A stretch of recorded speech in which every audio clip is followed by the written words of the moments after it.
Ayo! And what is up, gang? Thank you so much for joining me once again here on the channel today for our continued coverage of the Mae Young Classic, round number 2, episode number 6, the final 4 matches to determine who will move on into the Elite 8, the quarterfinal round of the Mae Young Classic, and we are here to talk about all of that, plus why I think this tournament might have taken a turn for the worse right here and right now on the newest, fastest rising podcast in all of YouTube, the one and only Sledgehammer Wrestling Show. Let's do this. The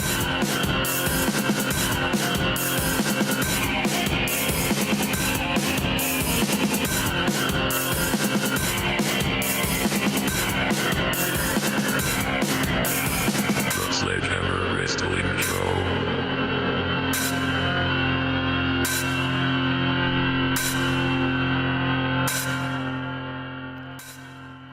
Alright, wrestling fans, thank you so much for joining us here again today. My name is Nick Nightmare. This, with me as always, is Blue, the World Heavyweight Champion of Microphones, and we are here to bring you our continued coverage of the Mae Young Classic, round number 2, episode number 6. Definitely raises a lot of questions for me, but we are going to start right at the top with the first match of episode number 6, Toni Storm versus Lacey Evans. Before we get into this matchup itself, I want to make note of the fact that Lacey Evans' hair was very, very nicely, tightly bunned up.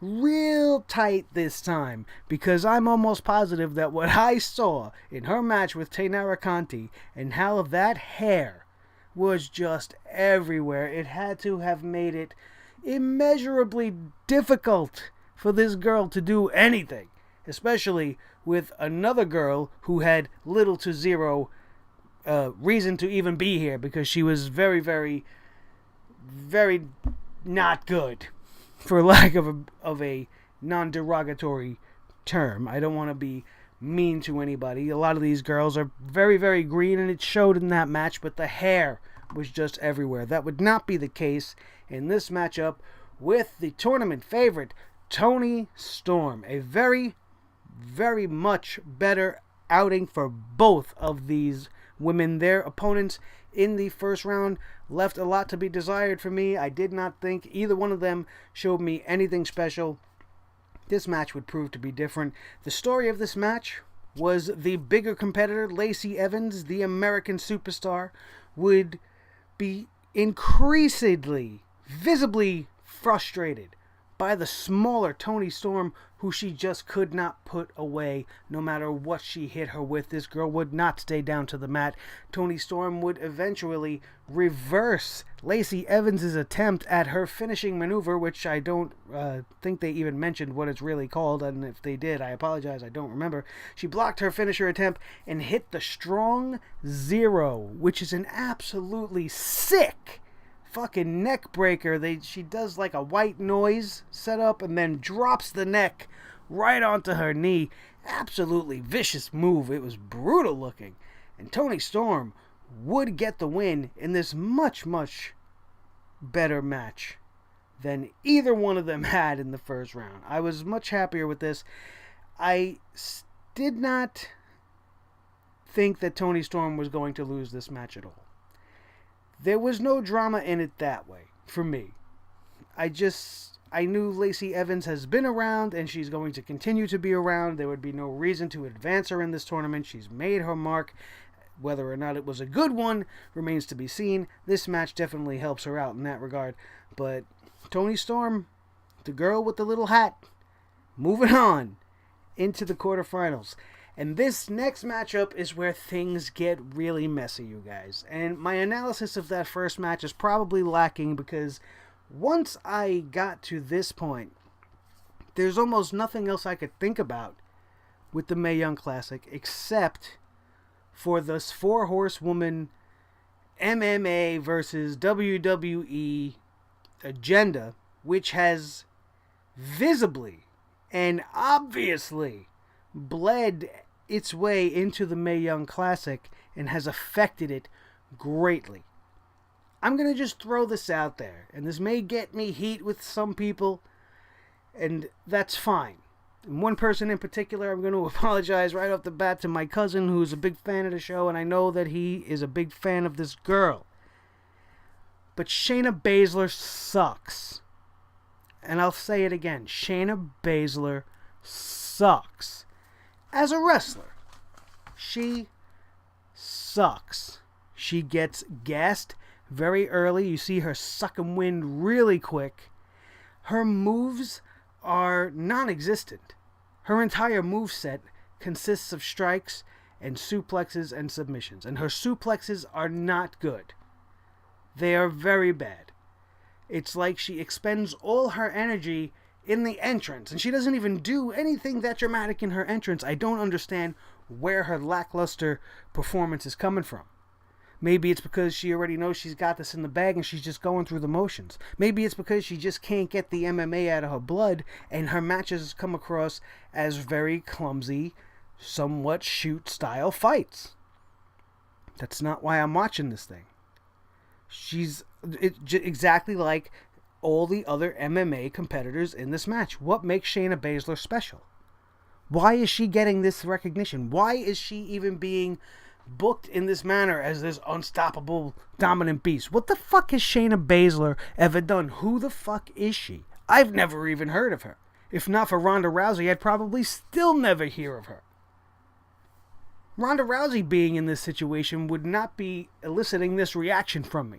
Because Ronda Rousey is a former UFC Women's Champion. The first ever UFC champion that I or anybody ever really cared about. For whatever reason. She became mainstream. She's a big, big name. That would make me believe in her dominance in the ring. But what has Baszler ever done? She said it herself in her pre-tournament interviews. That, she was making her name in the MMA business. And then she hit the UFC and she got into a real tough run of it and suffered a string of losses. Which means you suck. Oh, nobody knows about the hard work I put in. Well, guess what? There's a bunch of wrestlers on this tournament, on this card, that have put in just as much hard work as you have, but they've actually put in hard work towards wrestling, which is what we're supposed to be doing here. She's not special. And in the end, you are sacrificing the actual, talented, real wrestlers in this tournament to get over this girl so that you could make this feud feel like something? I don't get it. There is nothing about her that screams superstar to me. She's not classically beautiful, or she's not mildly attractive at all to me. Not that that matters here nor there. You may like her. Other people, I'm sure. Somebody has a taste for that. Not my style. Her wrestling is not there. And what she brings to this tournament and what I've seen in the ring is nothing more than her exhausting herself and then catching her opponent into a rear naked choke. It's just a rear naked choke. That's it. There's nothing special to it. It's not some cool armbar that could break your bone. It's not some weird dragon sleeper submission. Something different, something special. It's a fucking rear naked choke. UFC. Choke you out, cut your air supply, tap you out. Uncreative, unimaginative, and fucking boring are each and every one of these MMA competitors in this thing, and I don't like it. And I could see the writing on the wall right now, and I already fucking know what's coming without having to watch episodes 7 and 8, which we have yet to watch. I know what's going to happen. And this has all been for nothing, because the overlying reason for this tournament now is only to launch this storyline, which could have been very easily done across all three brands that you already have existing with television time. You did not have to sacrifice something that could have been as great as the Mae Young Classic for this. This is definitely not anything near what the Cruiserweight Classic was and what it did to showcase that talent. That talent was smart. Half of them were smart enough to tell the WWE to go fuck themselves. They wanted Kota Ibushi. He was slated to win the whole thing, but he knows how things go over here. And he was like, no, I'll take part in your little tournament, but I'm going back home because you guys suck at wrestling. He was right. Most of these girls are probably going to do the same thing, and I wouldn't blame them as much as I would welcome them. You know who I won't welcome? Any of these MMA people. We have Brock Lesnar. You want to bring in Ronda Rousey? Fucking awesome. I'm all for Rousey's involvement because she's a name. She's big. I'd love to see Ronda Rousey versus Asuka, Ronda Rousey versus Charlotte, Ronda Rousey versus Becky, or Sasha, or Bayley, or Alexa, or Nia. Those matches are awesome. Shayna Baszler, who the fuck are you? Who are you? Just like the other two, I don't know you girls. You've made zero to little impact in the UFC to the point where I don't know you, but I don't follow the UFC enough to fancy myself an aficionado in UFC. But I know who Ronda Rousey is. Terrible. Let's take that issue, put it in a bowl, and throw it over our fucking shoulder, because it's going to bounce back at us once again, but right now we're going to get along with the review here. Mae Young, an actual wrestler, a really fucking talented, strong, and awesome wrestler, would go one-on-one with this MMA beast, Baszler. She made Baszler look pretty good. I'm not going to say great because she's not good. She doesn't look great in the ring. This whole match was overshadowed by what would happen at the end. We have this nice back and forth. We have Mae Young trying her best to make a match out of this. Baszler is just lazily kicking, sloppily suplexing. And then Mia goes up, does a 450 splash, but gets caught into a rear naked choke. Taps out almost immediately, even though she had way more than enough stamina to at least try to put up a fight. But that's not what this match was about. This match was about Baszler going to the outside, going to her homies at the end, Rousey and the other two, standing there and throwing up the four fingers, while across the other way you had Charlotte and Becky and Bayley. Sasha was not there for whatever reason. I think she was hurt at the time, actually. And that's what we had. We had Baszler walking away from her friends, walking up the ramp, giving a little stare down to Charlotte and friends. Little four horsemen duel action. The crowd getting all crazy. Yes chant fucking breaks out. And now that's overshadowed the whole thing. That's what this is all about. To the point where they even had a segment where Charlotte and Becky and Bayley bump into said four horsewomen of MMA, and Ronda Rousey throws down some sort of a challenge. I haven't watched it. I've just seen it on my Twitter wall. I don't care right now. This is supposed to be about the Mae Young Classic. I didn't like it.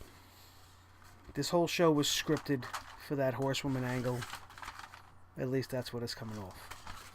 We would get some redemption here with Rhea Ripley versus Dakota Kai, which was a fucking great match. Once again, a much better outing for both of these girls. Dakota Kai finally getting a chance to showcase exactly what got her here to the Mae Young Classic. And Rhea Ripley, she has a fantastic in-ring presence. She's only 20 years old. The sky is the limit for this girl. She worked very well with the smaller challenger. And this match was another thing that I like to call beauty. It was a thing of beauty. It was absolutely magical. No matter what the big, strong Ripley did, the quickness and the agility and the evasiveness of Dakota Kai would be the overwhelming factor here, and Ripley just could not get it. Ripley at one point hits Dakota Kai with a reverse electric chair drop, with her face smashing the edge of the ring. That hardest part of the apron that the announcers always freak out about. Face first, electric chair style. fucking brutal. Ripley would regain the advantage here and try to wear down Dakota Kai. It's hard to keep saying that name. It's not an easy name to roll off the tongue there. She would end up getting strung up by Dakota Kai into a tree of woe, and then would hit that Alberto Del Rio style double stomp. Last time she did Finn Balor's coup de grace, which I like much better. This double stomp from the corner is the only little caveat in this match that I was a little uncomfortable with. The way she took it, it looked like she really snapped her neck. I don't know if she whiplashed it when she was laying on the mat after losing the match. You could see her kind of doing this with the fingers, trying to, hoping that everything is okay there with Rhea Ripley. But this match was so good that it was hard to keep notes. It was one of those matches that I didn't want to look away from. They weren't evenly matched, but the difference in style really, really made this match. And Dakota Kai frustrated Rhea Ripley to the point where she just almost didn't even know what to do, which was almost a recurring theme in this tournament. But they played it off very, very well, very nicely. A great match for these two. Dakota Kai gets the win and will move on in this tournament to meet Kairi Sane, which is a match that I was calling for and said had the potential to be a finals round. I'm going to get to see it nonetheless, and when I view the next episode, I cannot wait for that one. It should be something spectacular. Episode number 6 ends with Candice LeRae versus Nicole Savoy.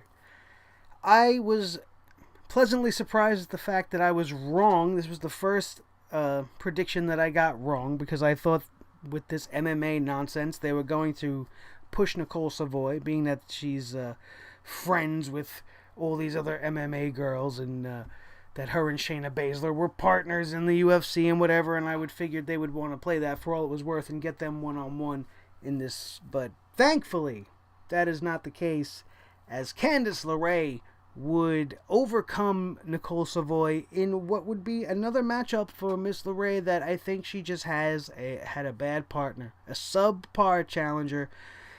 My thoughts on Nicole Savoy are the same as they are for the other for Shayna Baszler and Mercedes Martinez and any of the other ones you want to bring up. It's the same exact complaint. Relying on her striking and her suplexes, just not very impressed with her. She's very strong, sure, great. All these girls are strong in their own right. Nothing impressive to me about Nicole Savoy. And this match, again, I thought brought Candice LeRae down. Savoy's wrestling was so sloppy that I feel like she actually legit hurt Candice LeRae on a few occasions. The suplexes were weak and loose, and LeRae looked like she hit her head on the turnbuckle a couple of times and wasn't actually supposed to. There was just a roughness and a real sloppiness to it, and I keep using that word because it's the only way to discuss. There's a way to wrestle, and you either perform clean and you get everything nice and crisp and everything looks beautiful, or it's a jumbled mess, and that's what I felt like this was. The only thing that saved this match was the outcome, being Candice LeRae hitting Miss LeRae's wild ride for the pin, and that didn't even look as impressive as it had in her previous outing. Like, this girl couldn't even take that bump. But Candice LeRae, Mrs. Johnny Wrestling, Candice Wrestling herself, will move on to the quarterfinals, and the stage would be set. The quarterfinals coming up with episode number 7 will feature I almost said Final 4. That's coming up next. The Elite 8 in the quarterfinals, starting off with Abby Laith versus Mercedes Martinez. Not liking this match because they are going to sacrifice Abby Laith, the wrestler, to get Mercedes Martinez to move on so that she could be paired up to fight against Shayna Baszler, who will be going one-on-one against Candice LeRae, in which I'm going to say right now, good night, Miss LeRae. It was beautiful to get to know you. Hopefully we see you again on WWE TV. Toni Storm will go one-on-one with Piper Niven, and I fully expect this match to be the one that I cannot choose. even during the match. I'm not going to be able to call who wins this match. My heart wants Piper Niven to win. My head thinks the highly touted, much publicized Toni Storm is going to move on past my favorite big girl in this tournament, and that's going to lead her head-to-head with either Kairi Sane or Dakota Kai. Now, let's be real here. Dakota Kai, as good as she is and as great as that last match with Rhea Ripley was, is not going to fell the tiny pirate princess beast from the Far East. And I just made that up right now. I don't know where it came from, but that's a gift right there for you. The tiny princess pirate beast from the Far East, Kairi Sane, who I absolutely adore. She's fucking fantastic in the ring, and I cannot wait to see what she does in this quarterfinal round. I just set it up for you. I told you who I think is going to come out of that the winner. We are going to end up seeing, most likely, Mercedes Martinez and Shayna Baszler, and hopefully Piper Niven, but probably Toni Storm and Kairi Sane. One of those matches, I can't wait to see Toni Storm and Kairi Sane. Another pairing that in my preview I said this had the potential to be a show-ending, show-stealing contest between two fantastic women's wrestlers.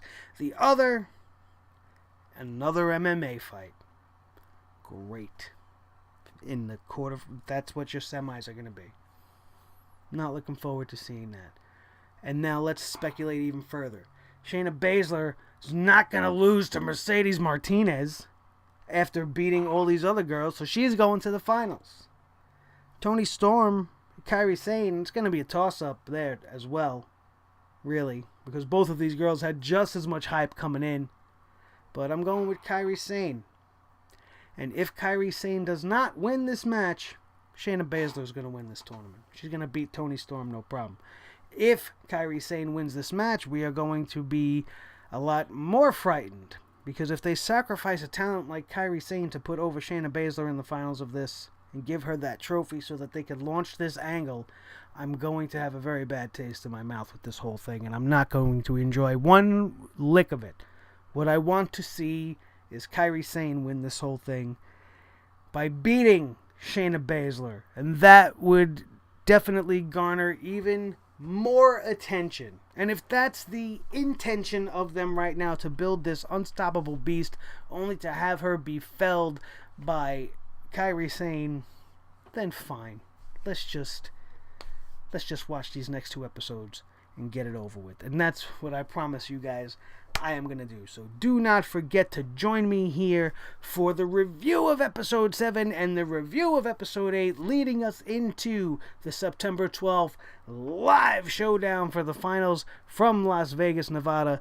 I can't wait for this whole thing to wrap up so that we can move on and see who stays, who's going to go, and get this 4-horsewoman thing out of the way.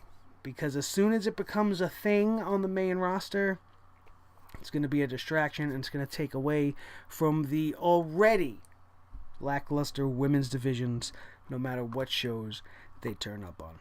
My name is Nick Nightmare. Thank you so much for joining me. This is Blue the Snowball Microphone. Don't forget to check out our sponsor, Clutch Chairs, down in the description below. Leave a like, leave a comment, and if you are not already a subscriber of the Sledgehammer Club, don't forget to smash that subscribe button. Share this video with your friends. Make sure they subscribe too and become a part of this very, very awesome, growing by the day wrestling family. That's going to do it, and we are out of here. And we will see you next time for more Mae Young Classic coverage and our Monday Night Raw review, which will be up later on today, right here on the Sledgehammer Wrestling Show. I love you guys. Have a good one. We'll see you next time.